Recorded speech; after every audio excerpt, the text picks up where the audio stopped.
Okay, so the brand new US ambassador to South Africa has refused to back down after Durko called him to the principal's office and the ANC-aligned media pounced on him recently. He's told them, get away from that.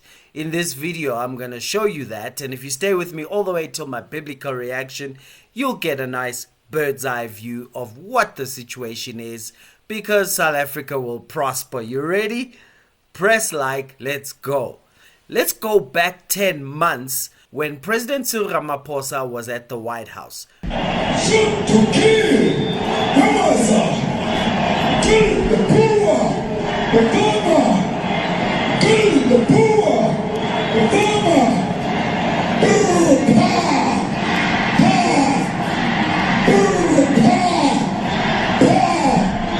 And do you remember what President Cyril Ramaphosa said at the White House? What you saw, the speeches that were being made, one, that is not government policy.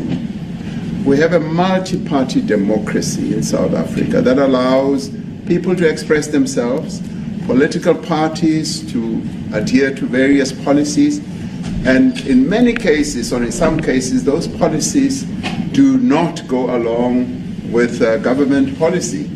Our government policy is completely against what he was saying, even in the parliament. As soon as President Ramaphosa's landed back in South Africa from that meeting, this is what he said. The issues of arresting anyone for any slogan, that is a sovereign issue. It's not a matter where we need to be instructed by anyone that go and arrest this one. We are a very proud sovereign country that has its own laws, that has its own processes, and we take into account what the Constitutional Court also decided when it said that, you know, that slogan, kill the Boer, kill the farmer, is a liberation chant and slogan, and it's not meant to be a message that elicits or calls upon anyone to go and be killed, and that is what our court decided. So they will probably want to arrest people willy-nilly. We follow the dictates of our constitution because we are a constitutional state and we are a country where freedom of expression is the bedrock of our constitutional arrangement. A month later, an Afrikaner delegation went to the States, that's 9 months ago, and they came back and they gave 5 asks from America. The White House demands that farm attacks and farm murders be classified priority crimes. They also demand that the ANC publicly distances itself from kill the farmer, kill the Boer. The White House also demanded that expropriation of any property only takes place subject to fair compensation being paid and only once all legal processes has been exhausted. The White House also demanded that American companies be exempted from all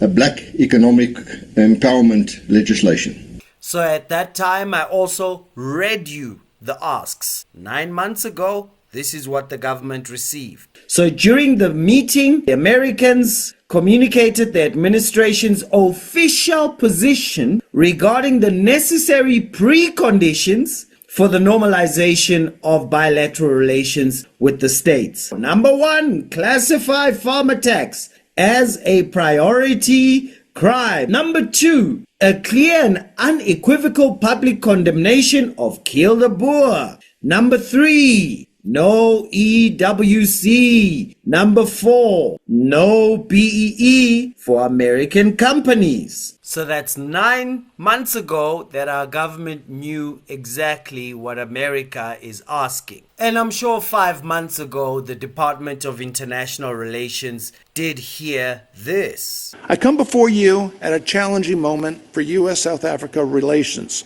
The President has expressed serious concerns about South Africa that for too long have been unaddressed. When people and businesses in South Africa believe their private property rights are at risk, when many South Africans feel unsafe in their homes, when rampant corruption and unfair business practices hold back the South African economy, and when South African politicians greet as friends those who seek to destabilize the world's peace and security, then common ground between our two countries feels harder to find.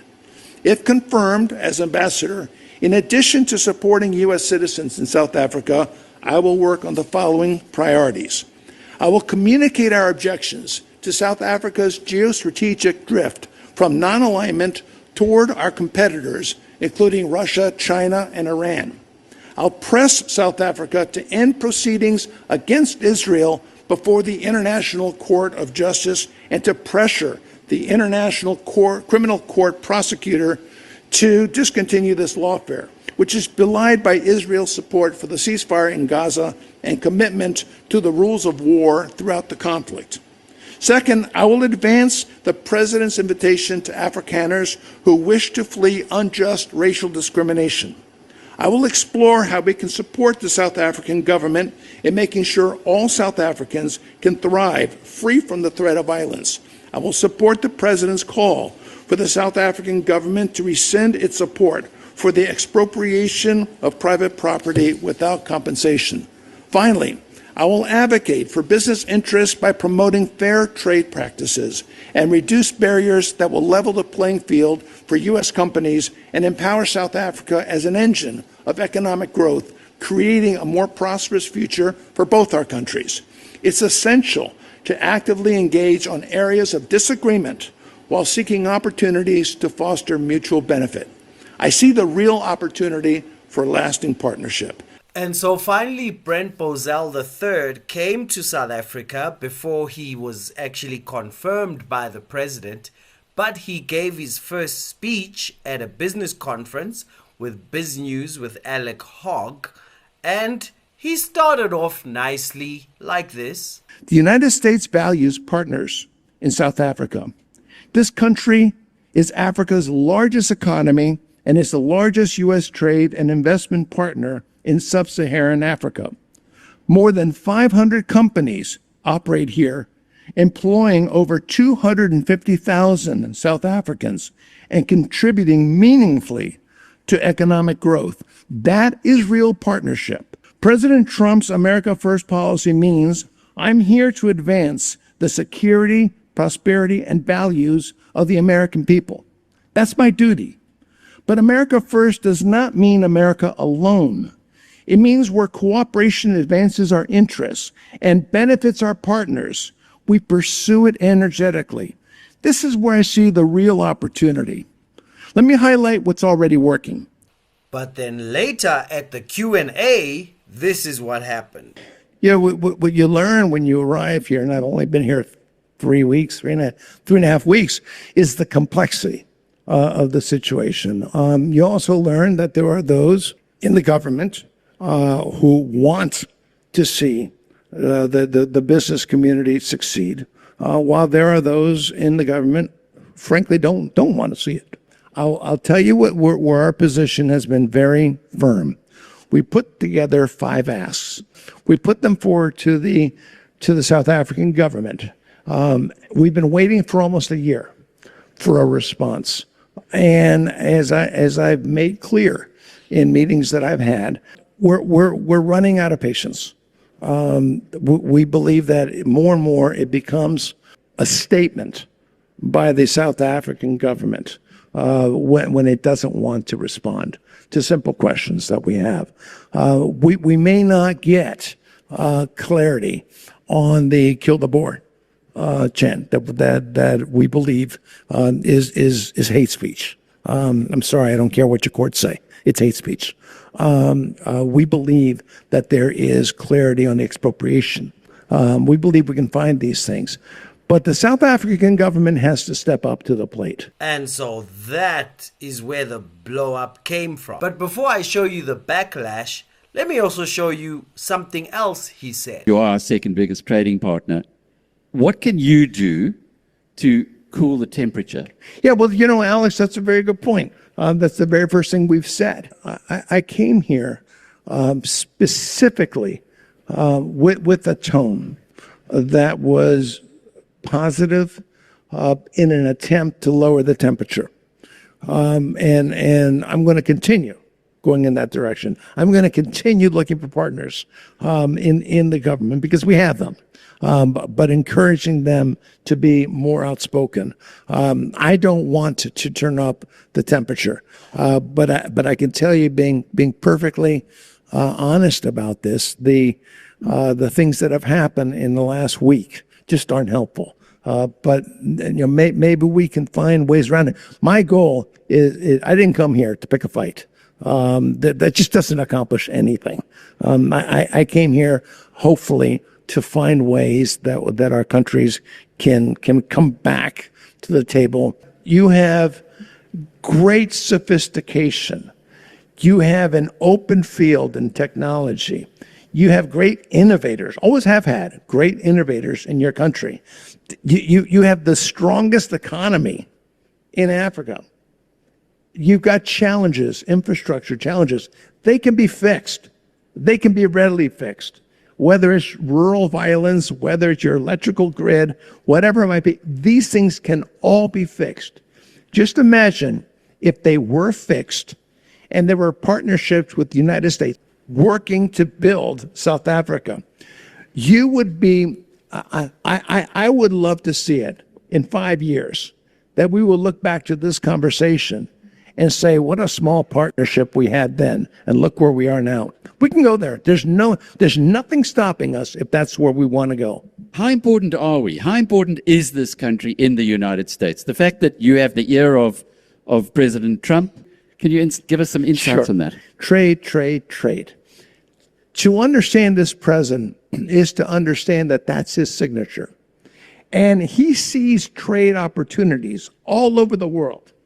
And he has zeroed in on South Africa as a potential partner. Would the president see South Africa in the top 10? And immediately he said yes. So don't think you're insignificant to this president. Don't think that. It is the exact opposite. What he wants is partnerships. He is seeing the potential. He also understands the challenges, and they're serious, and we're not kidding ourselves. There are serious challenges, but he's looking at the opportunities. So I say to you, ladies and gentlemen, I say this with all sincerity.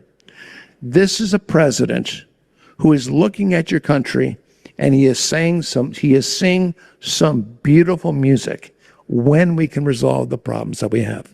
But the next day, just that one part was quoted everywhere. He says he doesn't care about our courts, and how dare he disrespect our sovereignty. We're not a colonized country anymore. We're not. We're an independent, sovereign state. We've got our own independent institutions, and we respect those institutions. So, and then Durko called him in to say, don't you say you don't care about our courts? And International Relations Minister Ronald Lamola says the new American ambassador to South Africa, Brent Bozell, has been called in to explain recent comments that he made about South Africa and the government. He says Pretoria is open to diplomatic engagement, but it cannot allow other countries to disrespect the sovereignty of South Africa. We have called in the ambassador of the United States, Ambassador Bozell, to explain his undiplomatic remarks. And in his engagements and visits to various sites in South Africa, including the Apartheid Museum, District 6, and other historical places, in the engagements he acknowledges that given our history, South Africa needs redress. Just to clarify, at no point did he say that he agrees with the criminal transformation scam of thieving comrades. But then just yesterday, officially became an ambassador to South Africa. The head of mission representing the United States of America, His Excellency Mr. Leo Brent Bozell III, and his spouse, Mrs. Bozell. Your Excellency, it's a great honor and a privilege to be here. I bring you greetings from my President and the entire people of the United States of America. I bring you my letter of credence as well as my letter of recall from my predecessor. Mr. President, Before I arrived here, I cannot tell you how many people told me that in short order I'd fall in love with the country. It's only taken 2 months, and I can confirm that has happened. We are two nations with great shared values and interests. Perhaps not enough people understand this, but you, Excellency, were the primary author of your Constitution. You do understand that. It's my goal in my time here to build on those shared interests, to build on self-respect, to build on our shared values, to take our two nations to places they've never been before. I believe in the art of the possible, and I believe it will happen. Thank you, Excellency. You may take the official photograph, Your Excellency.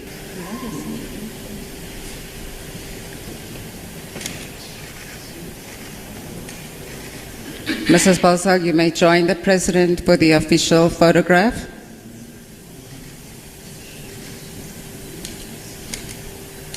Congratulations, Your Excellency. You may take leave of the President.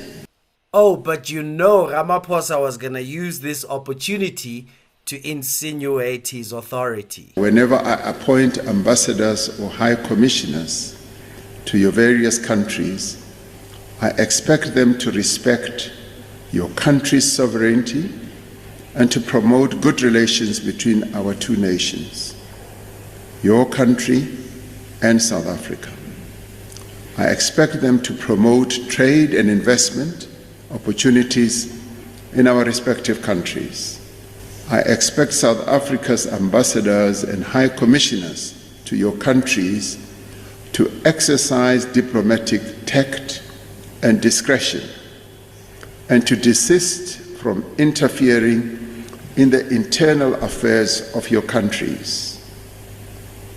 That is the golden rule. Do you think he backed down? Let's check. This is what Bozell says to the media straight after that. The United States is ready to pour money into investments in South Africa. And it's not just the private sector that's doing it, but the government that is doing it. There are billions upon billions of dollars that we want to invest in this country. But there are issues that we have, and the primary one is the respect for private property. It's very difficult for a country to come in here, a major corporation to come here and be told it has to surrender 30% of its ownership or some such thing. Now, having said that, it's also my belief, and I've been very outspoken on this, South Africa is a different country in the sense that you came out of suffering and you came out of a very unequal system where you had nothing. Blacks had nothing in this country. As such, I think corporations that come here have an ethical duty, a moral duty to invest more than just capital into your country, but to invest in the future of your country. I'm all in favor of that. Ambassador, just respectfully, one of the things the President said was to respect the sovereignty of the country that you're in. So you're coming to serve in South Africa. It has specific laws. What are you going to take back to your President in the United States about South Africa and the way it's conducting its business and the respect of the rule of law for South Africa in terms of the way America interacts with this country? Well, look, the United States doesn't question anything that South Africa does insofar as its sovereignty. South Africa may do anything it wishes to do. However, we would say, as any nation on the planet would say, that if any policy ever goes against our national interests or goes against our national security concerns, that's when we speak up. So we will be outspoken on those two levels. At the same time, as I told the President, it's an extraordinary feat that really hasn't gotten the recognition it deserves, that your President was the primary author of a Constitution where he went to our Constitution to understand how to make his. how to write his. We have shared values. Do we have differences? Of course we do. That's okay. Are there shared values? Yes. Are there shared interests? Yes. So I come here looking at the art of the possible. How can you build on those things? If we want to be contentious, sure, we could be contentious. If we want to throw, verbal hand grenades, sure, we could do that. But that's not the goal. The goal is to build a new relationship. Ambassador, you really had a bumpy start. You had to be summoned to the Department of International Relations and Cooperation over your remarks. Do you regret uttering those remarks? And really just, is there any change of posture in terms of respecting that South Africa, there must be redress given the very turbulent past that we have?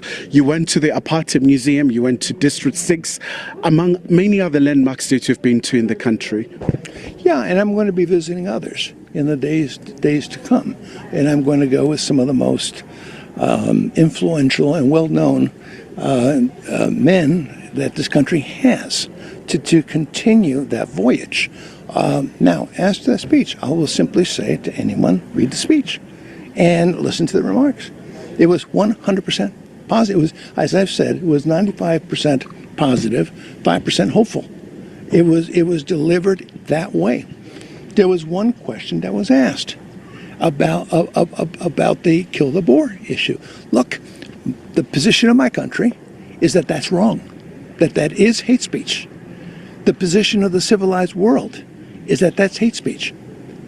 I have nothing but respect for the judiciary in South Africa. As a matter of fact, I'll point out that with all due respect to the other forms of government, it is the one area that is most respected, I believe, in South Africa. From the conversations I've had, the greatest respect is for the judiciary. I take nothing away from that. I will say that that judges can be wrong. American judges are wrong all the time. It doesn't mean I have no respect for the judiciary system. I've got complete respect for the American judiciary system. So I was done that. Some people chose to say things afterwards. I read in your media, and some of you folks were responsible for this, some of the most extraordinary things I never said. And some of the most extraordinary beliefs I've never held. I understand that. Politics sometimes is hardball. But look, get beyond that.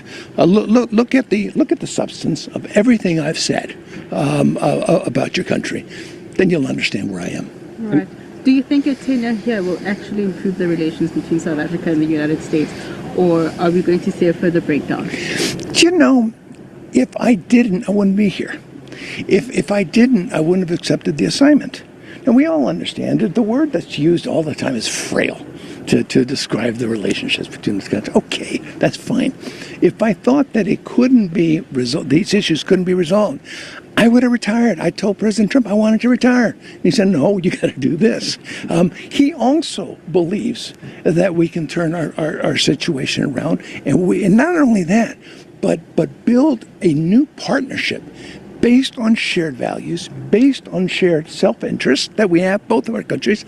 I've been making this statement everywhere I go, that we are a country that believes that we should be America first. We are coming to you as America first. And we have exceptionalism that we project without apologies. At the same time, I want South Africa to return, to respond with South Africa first, with South African exceptionalism. Because when you do that, then there's mutual respect. And when there's mutual respect, that's where understandings begin. And where understandings begin, new partnerships evolve. And that's where we want to go. So the question is, absolutely, I believe something can happen. I wouldn't be here if I didn't. Where are you going to start, Ambassador? Lots of priorities. We start with the 5 asks that our country put forward. I am working with your government right now. And I believed that we were closer to a solution than most people thought. And in the conversations I've had with some of your government's leaders, it's absolutely true. We're moving faster than people thought we could.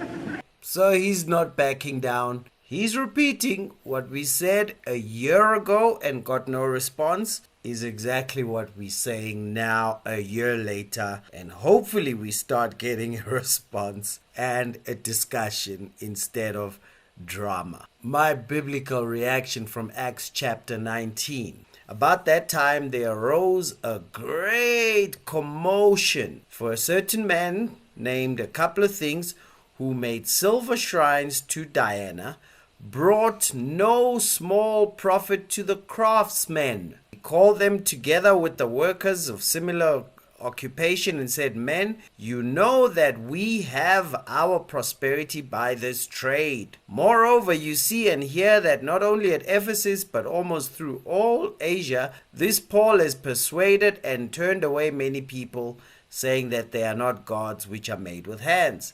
So not only is this trade of ours in danger of falling into disrepute, but also the temple of the great goddess Diana may be despised and her magnificence destroyed. Now when they heard this, they were full of anger and cried out a slogan. The great is Diana of the Ephesians.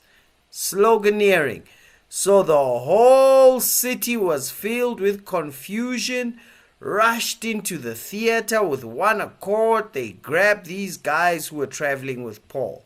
But some, therefore, cried one thing and some another, for the mob was confused, and most of them did not know why they had come together. This is what's happening with our international relations. The ANC is just thinking about their pockets. They are just thinking about who pays us, the ANC. Not about the country, not about our economy, not about anything, but their pockets. That's why they will not allow other GNU partners to influence international relations policy. When this happens, what do? You go grab people, you make them as angry as possible, you fill them with slogans, you have them come and shout, "We're a sovereign country, we are not colonized, we are not under America. They're trying to do this, they're trying to take our..."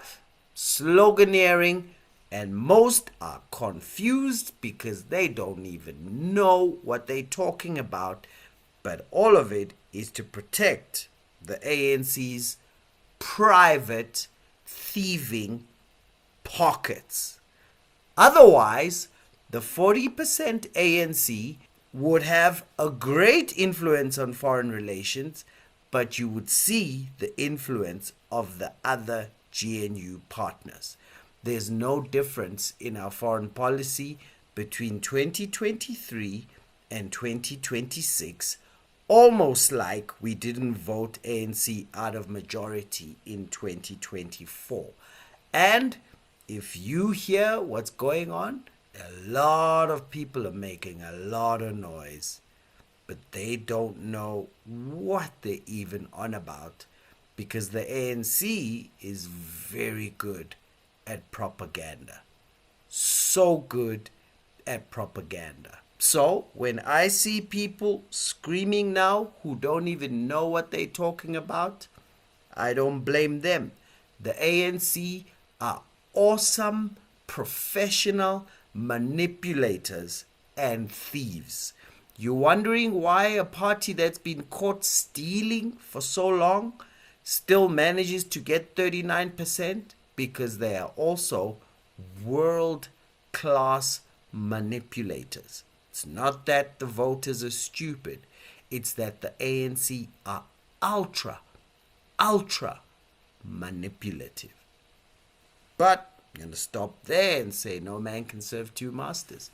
Because either you love the one or hate the other, or you despise the one and honor the other. You can't serve God and Karl Marx. I'd be less emotional about this if I didn't have to drive past shacks all the time.